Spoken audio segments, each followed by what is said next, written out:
finished my career in Colombia. I did my MBA in the University Externado. I'm living now in the UK. I am 38 years old, and I've been living here for 2 years. Okay, wonderful, wonderful. And Natalia, if you'd like to introduce yourself. Yes. So, hi everyone. My name is Natalia Torres. I am a student in sixth semester of Government and International Affairs. I made an exchange in 2017 to Germany. That is the experience I'm going to talk about today. I live in Cali. I am currently staying in my parents' house due to all the COVID situation. And yes, that's a little bit about me. Okay, wonderful. Well, I'll just introduce myself a little as well. So my name is Phil Stoneman. I'm originally from Sheffield in the UK, but I've been living here in Colombia now, or particularly in Bogota for the last 16 years. So I thought it might be quite interesting today to obviously talk about all your experiences in different parts of the world, but also talk a little contrast, a little my own experiences here in Colombia, because I'm sure there's a lot that we can talk about. So I think first of all, I guess let's talk a little about how you ended up going to these parts of the world. Pierre, how was it you ended up going to Turkey? Well, first of all, it was like a decision. Like everyone asked me, like, why Turkey? Why? It's a quite interesting decision. Like, why Turkey? What is interesting there? I always said like it was a choice with the heart. Like I was choosing with my coordinator, like, okay, which university should I go? But when I listened Turkey, I don't know what it makes echo in my mind. It was Turkey, Turkey, Turkey. And I started to research about it, like, okay, what about Turkey? What is it? And I started to see the history of Turkey, and I really felt in love for it. So I just said like, okay, I should go there. It is like the weirdest part that I can choose. So it is the first, it was my first option always. My second option was like Japan, but I just decided like Turkey. I talked with my coordinator, we set up all the stuff. And just in 3 months, I was ready to travel to Turkey. Uh, One of the biggest fear that I had when I went there was like the language. I was asking myself like how I'm going to interact with people if the language is Turkish. I just speak English and I was learning Turkish too. I was learning English too in that moment. My level was lower than now. So I was like, how I'm going to do it. But when I was in Germany, like in a scale, I was waiting for my another airplane. I realized that I was able to deal with it. I was speaking with German girls. I started to play with German people at the airport, waiting for my airplane, everything. So like it's about to leave you go and face the problems when they come. No, definitely. I mean, I can say certainly from my own experience, I've made a million mistakes while speaking Spanish, for example, or trying to fit into the culture here in Colombia. But the worst thing you do is you look silly for a little while, and then you laugh and you continue. I think so. It's always a good thing. And Jenny, so can you tell us a little? How did you end up in the UK? I came to the UK to improve my English. I didn't have previously too much time to study and to really focus in English because I use English in my workplace. I worked 10 years in Bogota, and yeah, for this reason I decided to come here to improve my English. I had the opportunity to come with a friend, so it was more easy for me because obviously at the beginning you think, oh, it's other country, maybe this is going to be too difficult. But finally it was a very good decision for me. And this is the reason why I came to the UK to study English. Yeah. Okay. It's wonderful. Thank you. Natalia, could you tell us a little about going to Germany? Yes, so I decided to go to Germany because first, I love traveling. I love um, meeting new people, meeting new countries, learning new languages, and I found out about this, like the Rotary Club, and they have this exchange program with a volunteering program, Mhm. which are two things that I love to do. So I got in contact with them and I wanted to go to Germany because I knew zero German. I only knew how to say hello and thank you. And I thought the only way to really learn like this very difficult language was going to the country and learning them like from the people that live there and experiencing like this new world outside of Mhm. my comfort zone with a very high language barrier, but it still was amazing. And I think it was one of the best experiences I've ever had. Wonderful, wonderful. Well, let me tell you, kind of, because everyone always asks me here in Colombia, why are you in Colombia? What is an Englishman doing in Colombia? Are you crazy?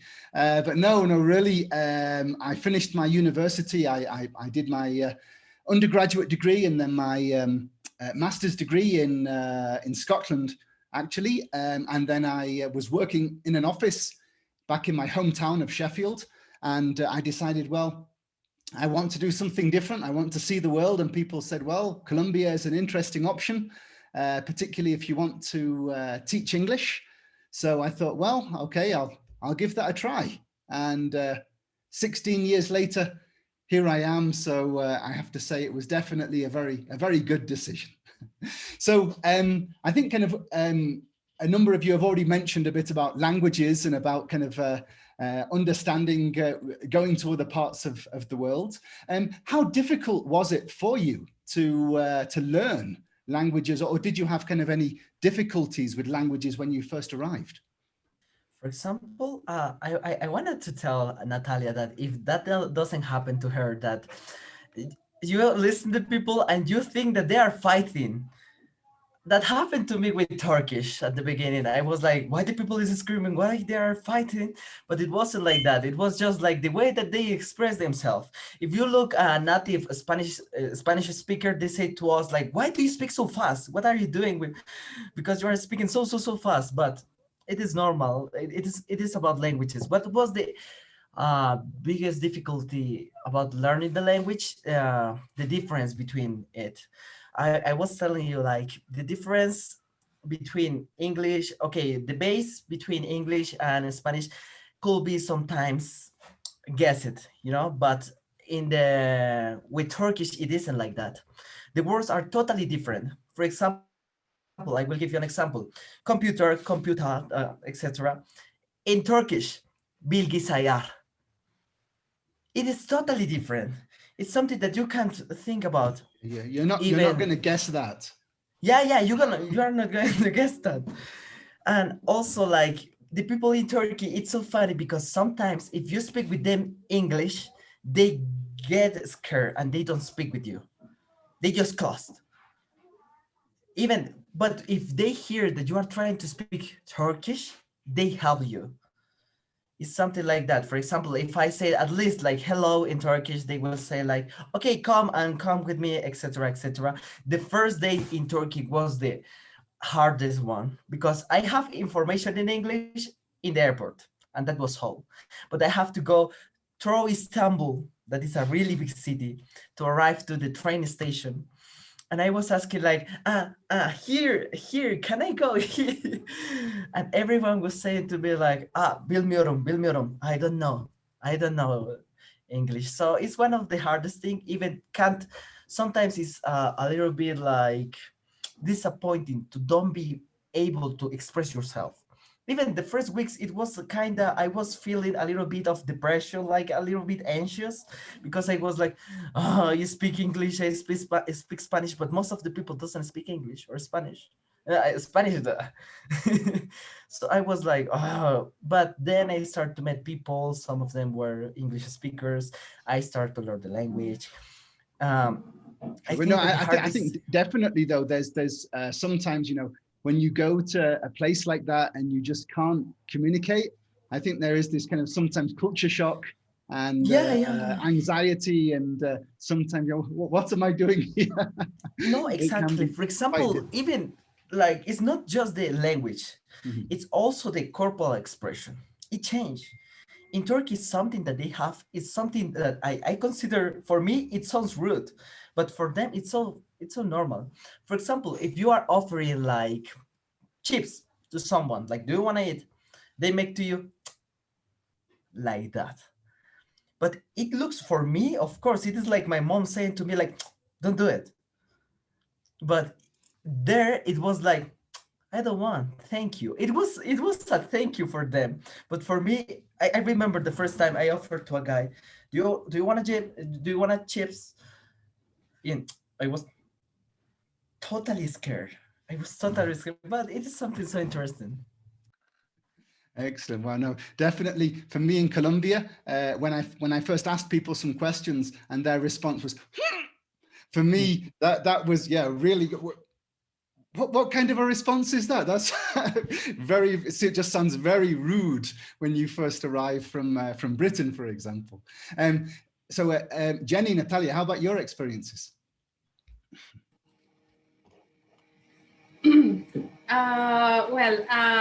We have here, as Pierre say, yeah, we have, for example, in the UK, I have seen a lot of people from Turkey studying English. People from this country come here a lot to study English. I have some friends from this country, very nice people. Yeah, but yeah, they have different manners of life. Here in the UK, is very respectful each other, respectful of the spaces. They don't walk or touch close. They not walk too close to you. Is, for example, like in Colombia, that we when we walk, it's very close to each other. We maintain here the distance. People is very respectful, as I say, very. If you do something that maybe you could make the other uncomfortable, you say sorry. Oh, I'm sorry, sorry, sorry, all the time. No, well, Yeah. in England, generally, we apologise because we've done something wrong. We say, "Oh, I'm Yeah. very sorry. I think I stood on your foot. I'm sorry. I'm sorry." Oh no, Yes. or I'm sorry. I'm sorry. You're standing on my foot. That's the usual one. It's yeah, an interesting difference. Yeah. I could. Yeah. Some people say that British people are cold, but I think it must depend of the person. I have met people very friendly, but I think it depends. Yeah, depends of the person. Yeah. Okay, nice. Definitely, very interesting. Certainly, my experience, yeah, that anywhere you go, really, you can meet different people who can be, either very friendly or perhaps a little bit colder. But I think it does depend a lot Exactly. on the person. And Yeah. Natalia, how about your experiences in Germany? Yes. So for me, it was a journey because before going, there was this myth that people and like German people don't like to speak in anything that is not German. They like speaking their language and they like communicating in their language.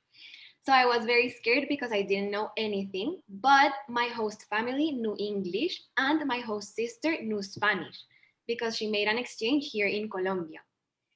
And at first, I think it was very, very difficult. I remember the first week, I got headaches because everything was in German, and I was so like stressed. I didn't understand anything, and I remember that my host mom told me, "Don't worry about it. It's normal.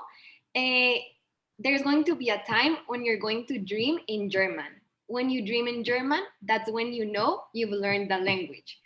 And after 3 months, they started only speaking to me in German. So the first month, they were a little bit of German, a little bit of English, and my host sister in Spanish. But after 3 months, they were like, okay, now it's time, it's only German. And I think that was very difficult, very scary, but it helped me a lot.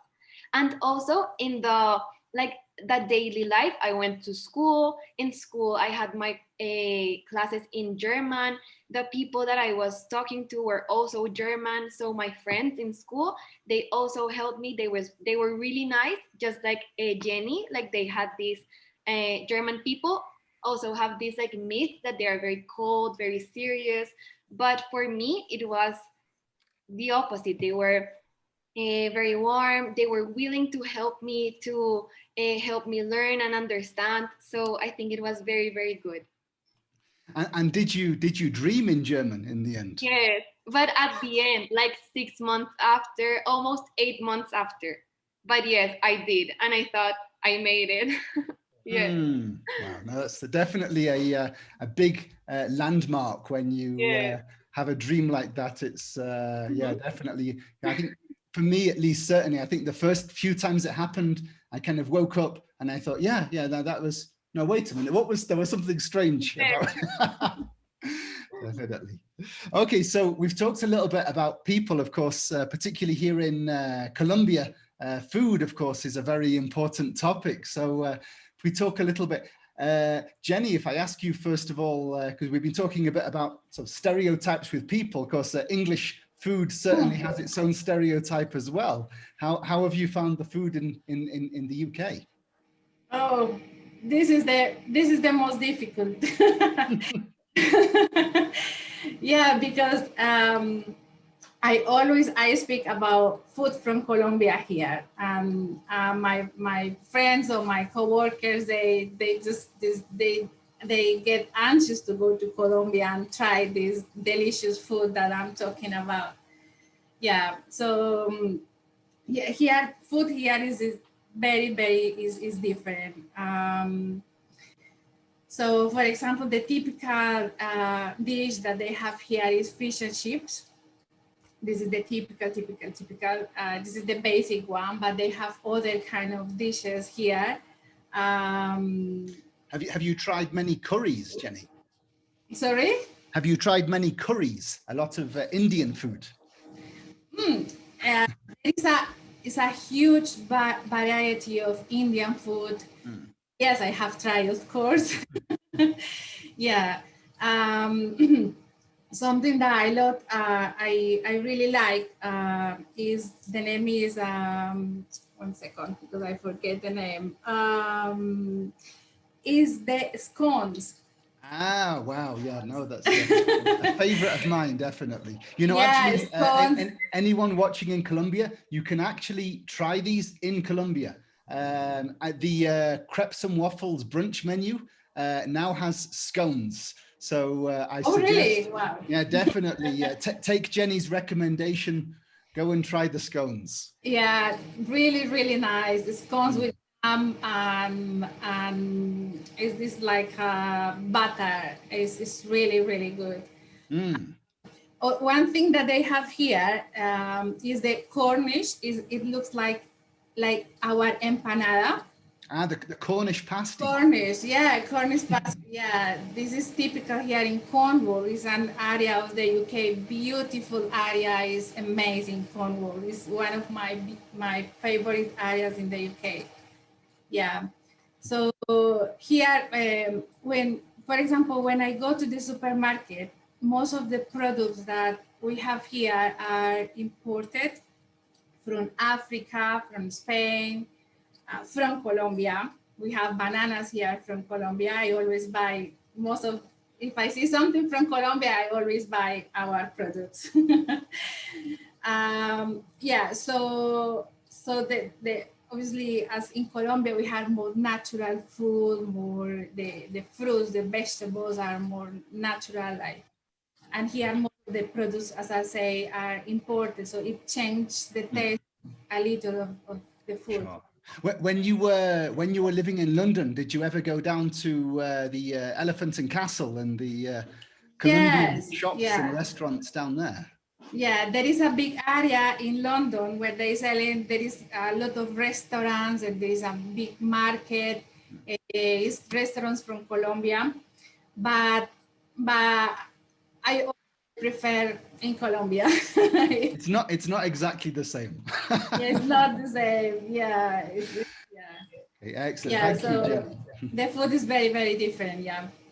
Okay, wonderful.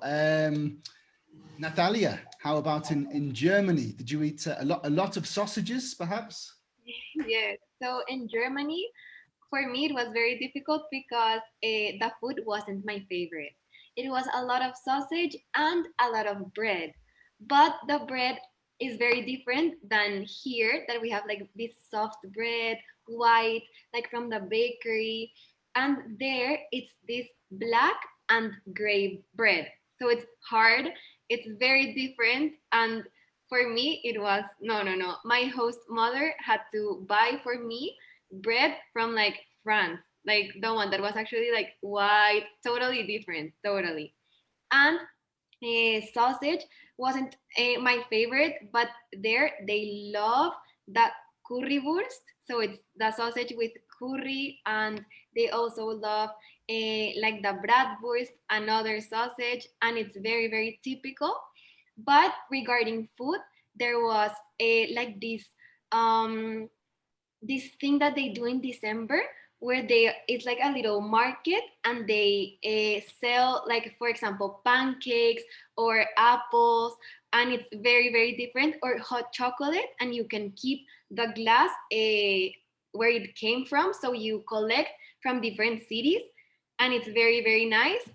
That was like regarding the food, that was my favorite. So December for me was the best. And still I missed a lot the food from Colombia, so much that my parents and my cousins sent me a coffee, for also for the host family and everything. They sent me chips, they sent me like the typical food from Colombia, chocorramo, so I could show that to my host family and to my friends, and they loved it. And did you find any Colombian restaurants in Germany? Not many, not many. They were several, like one or two. I went to one or two, but they were not that common. For example, in Germany, it's very common that Turkish restaurants and Asian restaurants. It's very, very common. Okay. Mhm. Yes. Okay, thank you very much, Natalia. And Pierre, how about Turkey? What was your culinary experience over there? Oh, it is so interesting. Starting by biases, like when I start to eat Turkish food, I before I went there, I was thinking about like this food is it should be so spicy. I will die. I was thinking about that because I'm really like my stomach is really soft. So I was like, no, I'm going to die. It is so spicy food. But when I went there, I realized that it is really natural food. They made a lot of things with vegetables. It's not about meat because there is so expensive. So they focus, and even, I was in the Middle East in a Muslim country. It means that they don't eat beef. So you couldn't find like any sausages or something like that. And if you found it, it was really bad. So I prefer just to eat like natural stuff. I used to eat something every day, like its name was pilaf betabuk sote, that basically is rice with chicken. But it was so tasty and everything, like these people make so one dish. It is a special one dish that I like to eat every day. Its name was Chikovte, that basically is a lot of vegetables. They crush it, they put it together, and they put it in a roll, and you eat it, and it is so good, and it is so spicy. But most of the time it is not spicy food. About drink, for example, they have a juice.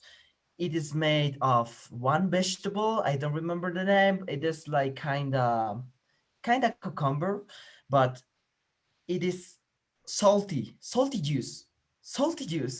And imagine you are eating a kebab that is one of the famous dishes from Turkey. You are eating a kebab, and they bring you that salty juice. It is like, thank you very much. But I couldn't get used to it. Also, there is a drink called iron that it is kind of kumis, but it is salty, but a little bit salty. It is just like for refresh the mouth. At the beginning, I was thinking like, how can these people drink this? And after I tried 2 times, 3 times, and after that, every time I was drinking iron.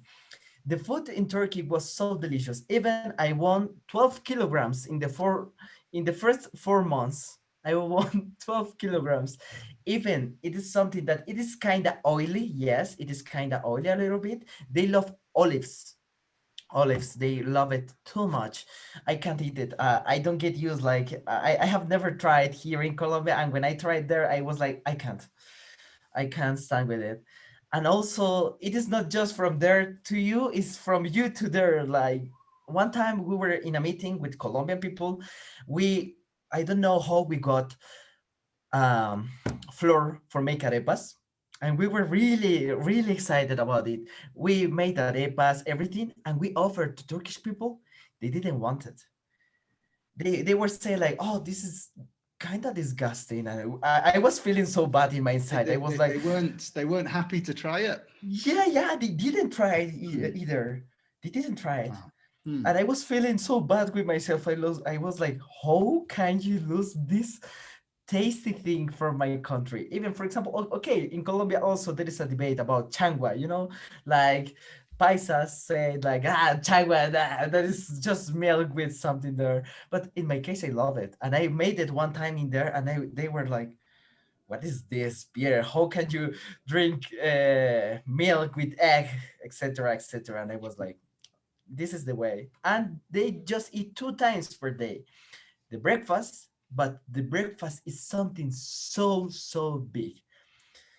The Turkish breakfast is the biggest breakfast that you can find. It's like potatoes, a lot of bread, a lot of cheese, a lot of fruits. Also, there is something called menemen, that is eggs with pepper. Also, there is tea, black tea. They don't have coffee. It is so expensive, so we drink black tea every time.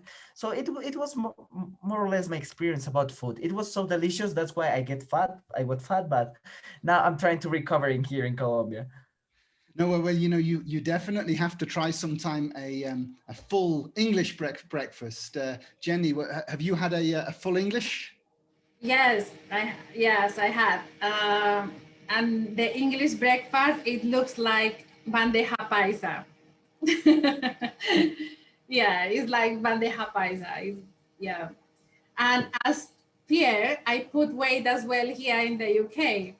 Yeah, 10 kilos. Oh dear.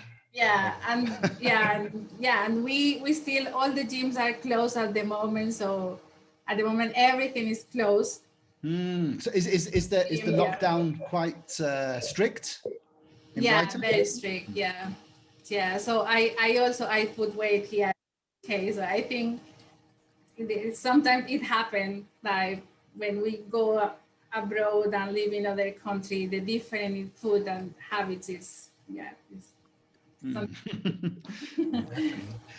Okay, so we're going to continue and talk a little bit about differences and similarities between countries. So Natalia, for example, many people think when they think about Germany, maybe they think it's the exact opposite of Colombia. Is that true? In some ways, yes. For example, in their punctuality, that is very, very different. So Germans are very punctual, and that's true. Like that's a myth or something that you hear that is actually very, very true. I have an experience, a story about my family. They went, like my real parents went to Germany to pick me up, and my host family prepared like this dinner for them. And when we were done, I told my host mother, like, Mike, do you need help? Like, do I help you to pick up the plates now? And she was like, no, no, no, in 3 minutes. Like, in 3 minutes. It was, for me, it was a shock because for us in Colombia, we're like, no, like later, or it's okay, or yes, now you can help me, but it's not 3 minutes.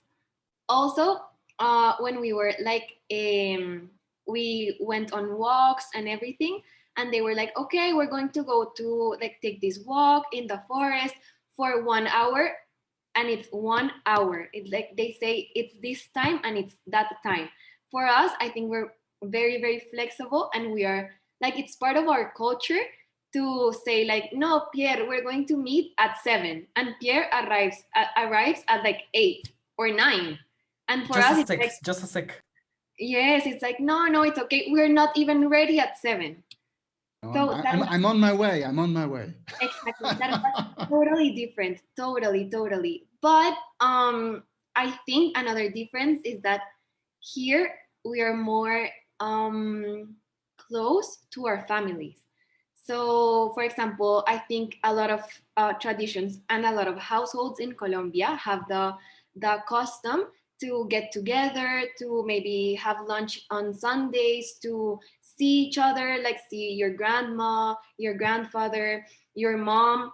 And in Germany, it was very weird for me because I was 18 and my host mom was like, no, you're an adult, like it's okay, like you can do whatever you want, you're an adult, you have your independence. And I was like, it was very different because here in Colombia with 18 my mom is like, no, you're my kid, you're my baby.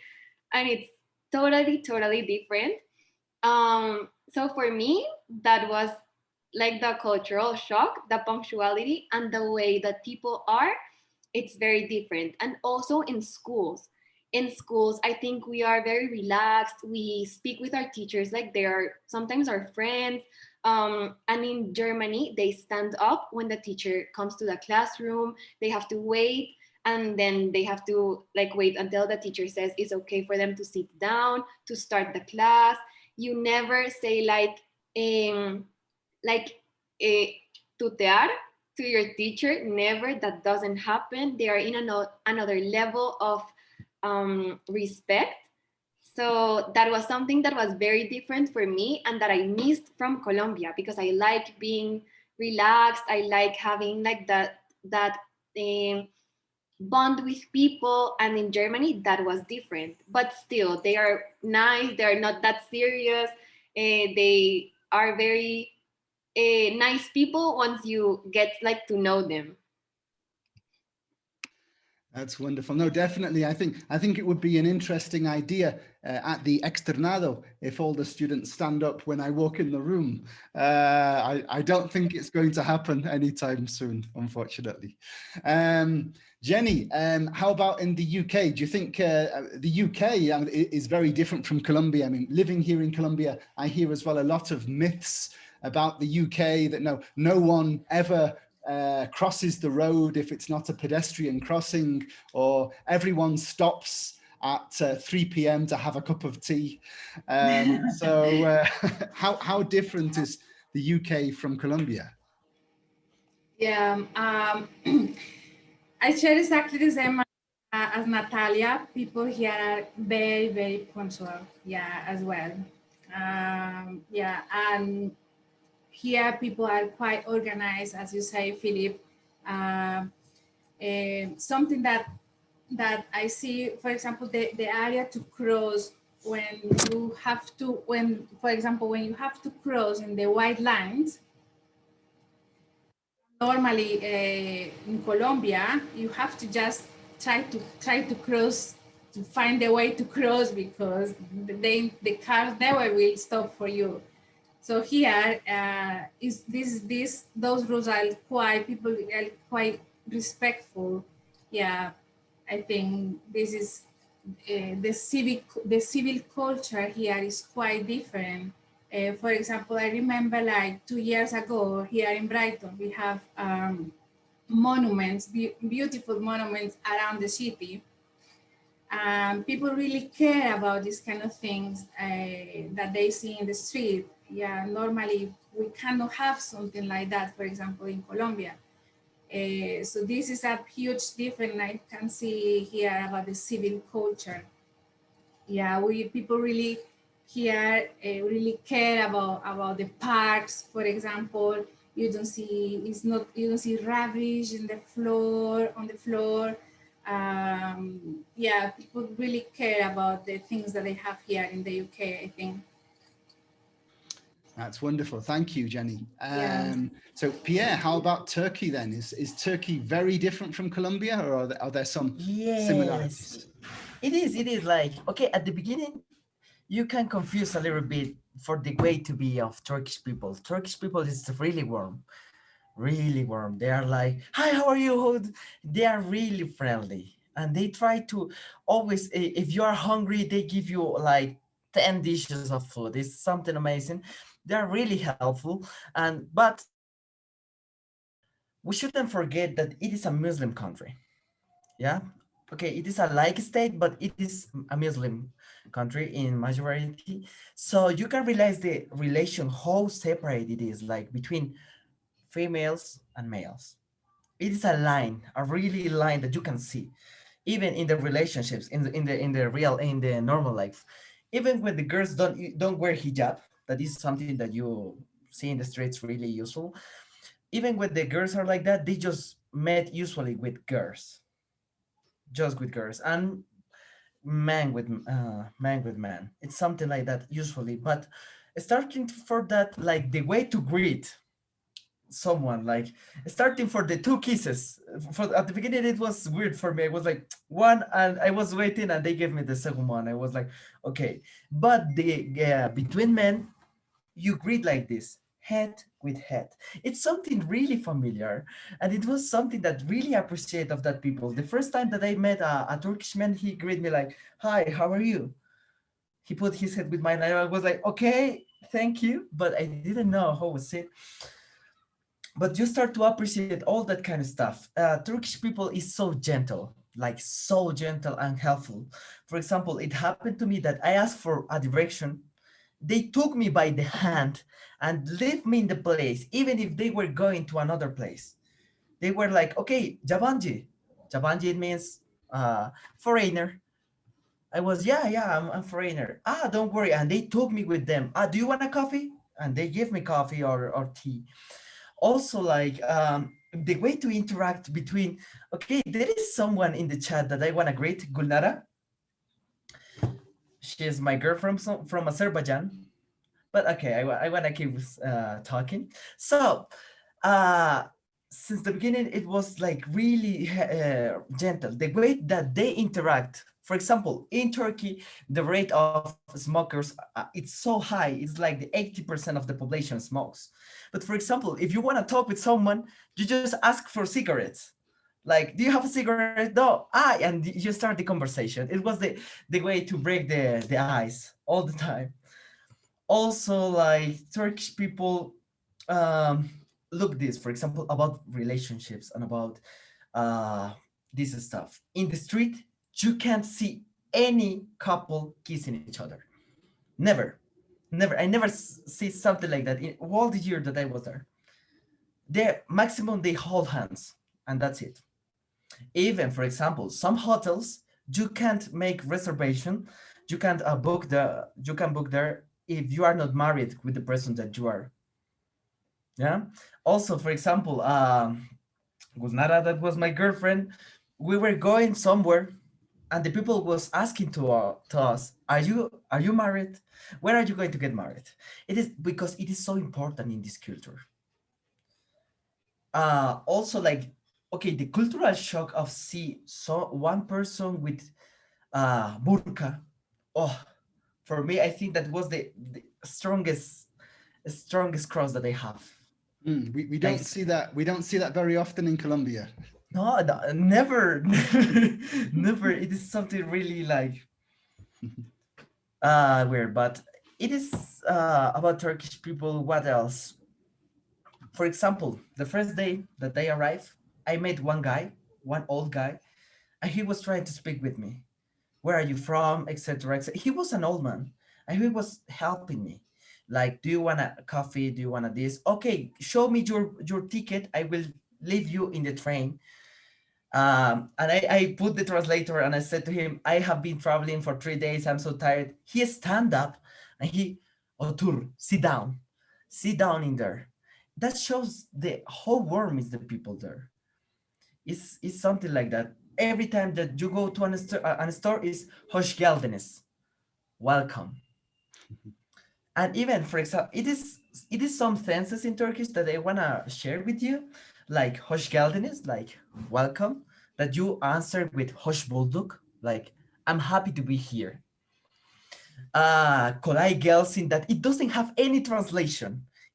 But it is like said to the people, if you see that someone is struggling a little bit with work or it is busy, Kolai Gelsin, let that the works make easy. Something like that. It's a translation of it. So It is so sweet.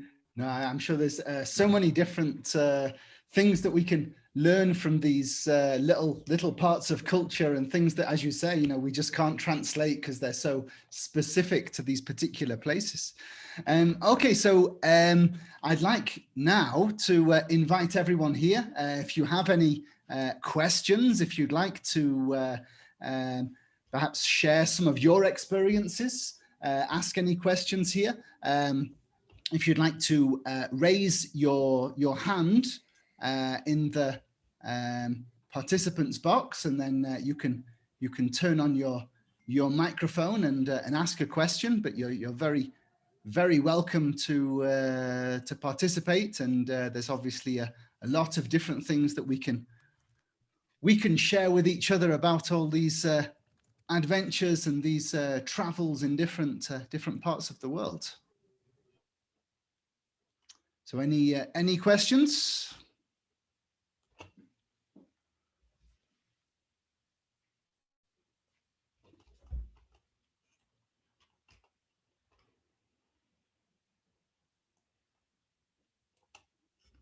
Who has a question they'd like to ask?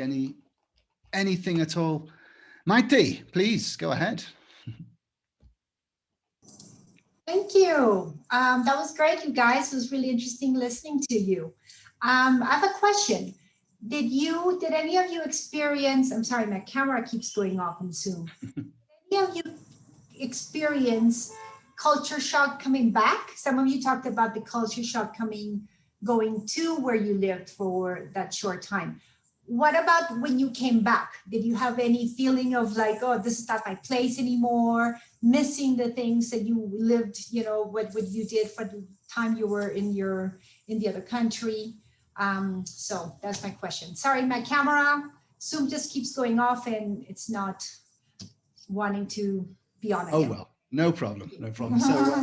So what do you think? Did you have any culture shock coming back, or Jenny, for example, when you've traveled back to Colombia, have you felt any culture shock returning to Colombia? Oh, I think, in my opinion, I love both countries. Every country has pros and cons. And as every country have difficulties, we have as well in Colombia. It's a little shock when you watch the news in Colombia, what's happened and why our country is not progressing as we would like that see our country progress. Yeah, this is the little feeling that I have about when I go to Colombia. Yeah, that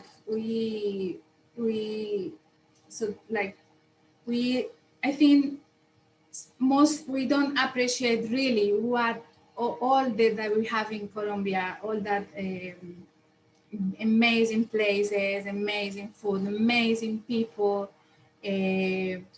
But when you live in other countries, when you see, oh, we don't really care as we should care about our country. Yeah, this is the feeling I have when I go. Yeah, but in general, I think every country have their own problems, situations, and yeah, and even living here, I love my country. I love the UK, so I feel quite identified with both. Yeah, but this is my feeling when I go to my country about my chalk, that we should care more our country, because we have everything. Yeah. Sure. No. I mean, definitely. I've seen here in Colombia that so often Colombians tell me, "Oh, you know, you've traveled all over the country." As Colombians, we don't do that. We don't really know Colombia very well. Maybe, you know, we have, you know, our one place where we visit again and again and again, but we don't really like to explore in the same way that many people Yes, who yeah. come here from other countries. Yeah, and there is a lot of products as well that we have in Colombia, but that we not export those products. That they are amazing. Yeah, I have seen here a lot of products from different countries, but we have amazing things produced in Colombia. Not only food, is our design and the clothes, how we making everything choose, and you don't see this in the UK, for example. Yeah, there is a huge opportunity in our country for to support our products, but yeah, this is other thing that we have to develop. Yeah. Definitely, that's a very, very interesting and wonderful, wonderful perspective. Thank you, um, Natalia. What do you think? So for me, what shocked me was that when I came back, I felt that everything was the same. Like I left for a year and I came back and I felt that here the like life was not moving. It was very, very different. It was a shock. And something that I miss a lot from Germany is the transportation. So here, for example, or there, I had no access to a car. That is usually what you think. It's easier to move in a car, but in Germany, using a train or even in a bus, I could be in 30 minutes and 45 minutes in a different city, like a totally different city. And here in Bogota, in 30 minutes, you can't move from north to south of Bogota.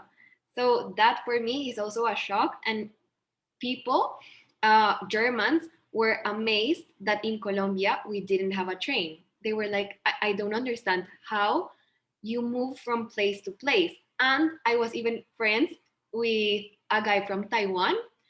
And I told him, I think that the transportation here is amazing. I love that I can move in a train. And he was like, transportation here is awful. It's always late. It's the worst. And I was like, we don't even have a train. Like for me, it was a shock. And to see that for him living in Taiwan, having the train in Germany was not good, for me, that was even more. It's something that I still miss. So, yes. Wonderful. No, thank you, Natalia. Well, we have the tourist train going to Zipakira, but that's it, really. Pierre, what do you think? Did you have culture I shock when you have, came back? I have specifically two. First of all, the one that I told you, like, see the couples. Okay, three. See the couples in the street kissing each other the first time that they arrive here, and I saw a couple. I was like, how can I didn't say anything, but I feel it. I was feeling that my skin, everything. I was so uncomfortable, so uncomfortable. That was the first thing that I feel.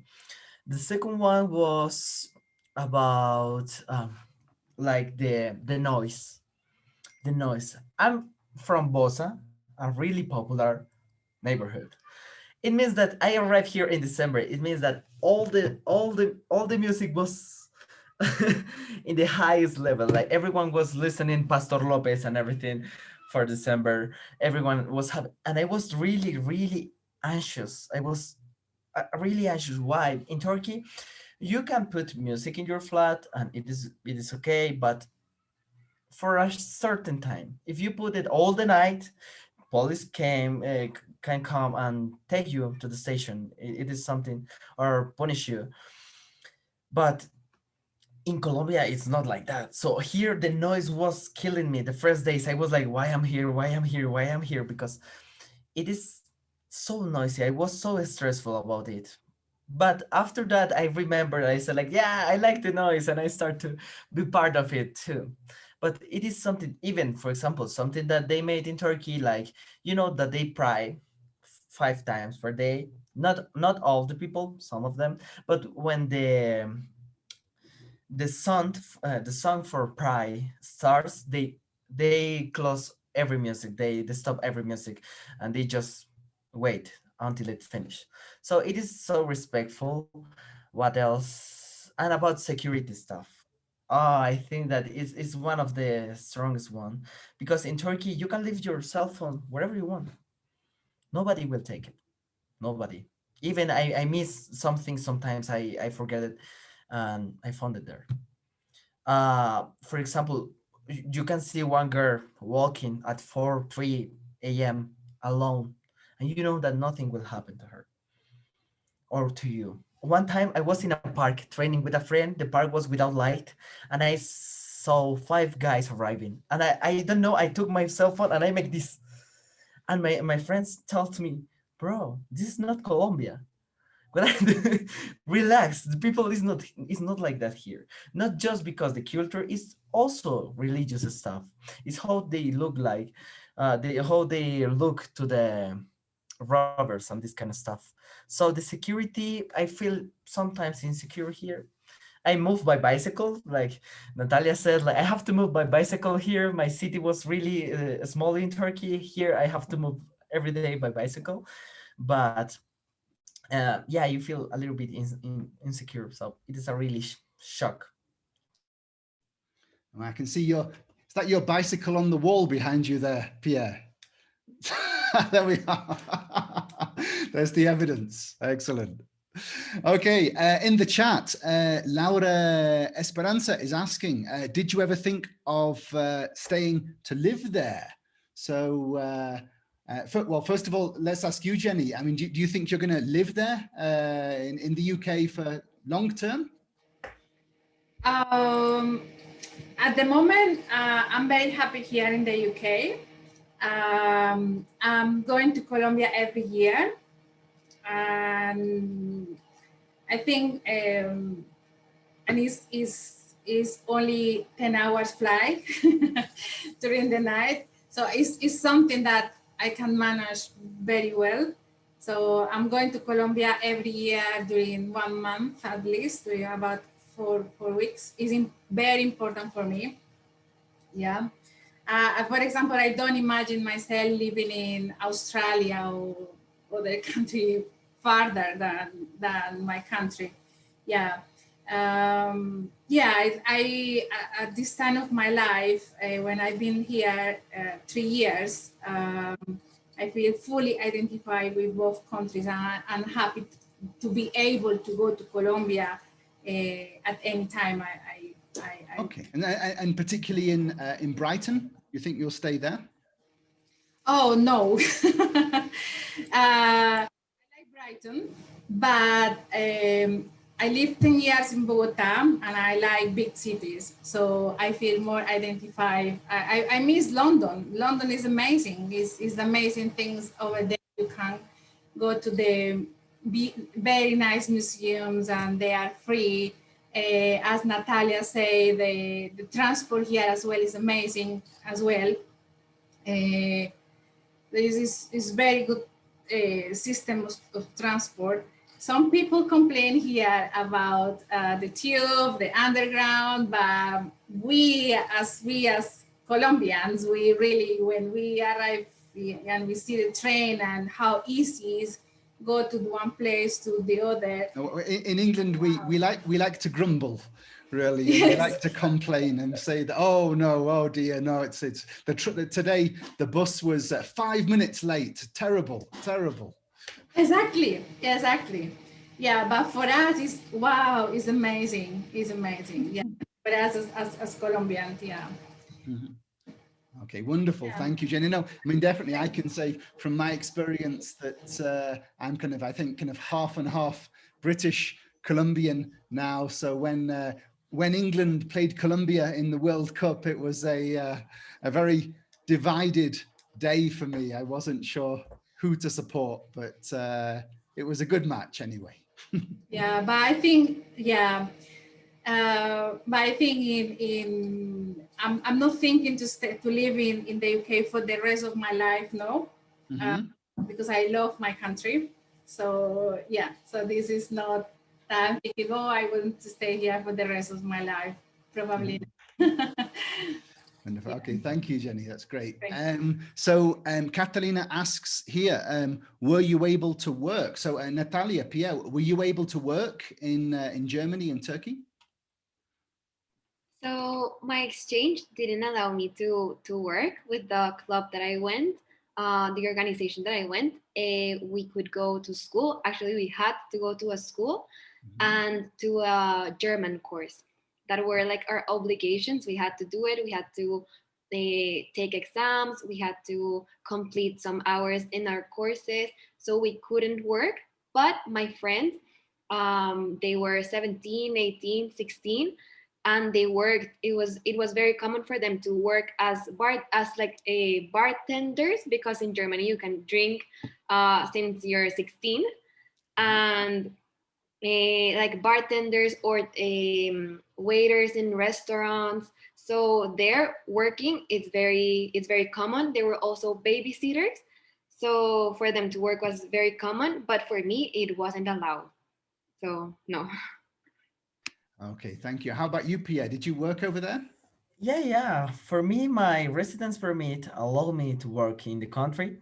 So it wasn't a problem. So I started by be waitress at a restaurant, but it wasn't my hardest time. But I started to work like a waitress. But suddenly I started to show myself in institutes of languages, and I started to show them, make some exams, study, and I started to be a Spanish teacher. What happened? We don't know how lucky we are for speak Spanish. It's something that we don't know. But if you look, everyone in the world like, oh, Spanish is a really beautiful language to speak. And you can say whatever you want, and they will say like, oh, this is amazing. It sounds so melodical. So it's like music. It's like you are singing every time when you are speaking in Spanish. And I start to realize about the value of my language. So I start to teach Spanish. So I try also to be personal trainer because I'm an athlete, so I like to do sports a lot. But with Spanish teaching, it was like my daily job. I was working like in 4 institutes at the same time.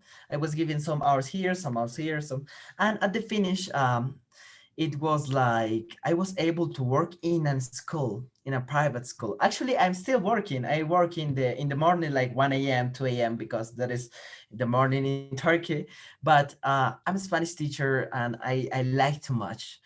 I'm a Spanish teacher of 10 and 9 grades from this school. So I don't know. I feel so grateful about it, like the opportunity, even, like miss my CV. It's winning experience. So I'm so happy about it. Wow, no, that's a really great experience. Obviously, everything that you're able to learn while you're over there, but also be able to teach as well, and that you're able to continue doing that is really wonderful. Well, I think that's basically all we have time for today. I'd like to say thank you to everyone for being here today, especially, of course, our wonderful special guests. It's been amazing to share these experiences with you. Been great to hear all these different points of view, and I'm sure we'll be in touch in the future. So, well, everyone, have Jenny. It's quite late where you are, so have an excellent night. Thank you. Those of us who are here in Colombia, an excellent late afternoon, evening, and take care. It's been great to see you. Thank you Thank very you. Thank you. Thank you, everyone. Have a great day. Bye.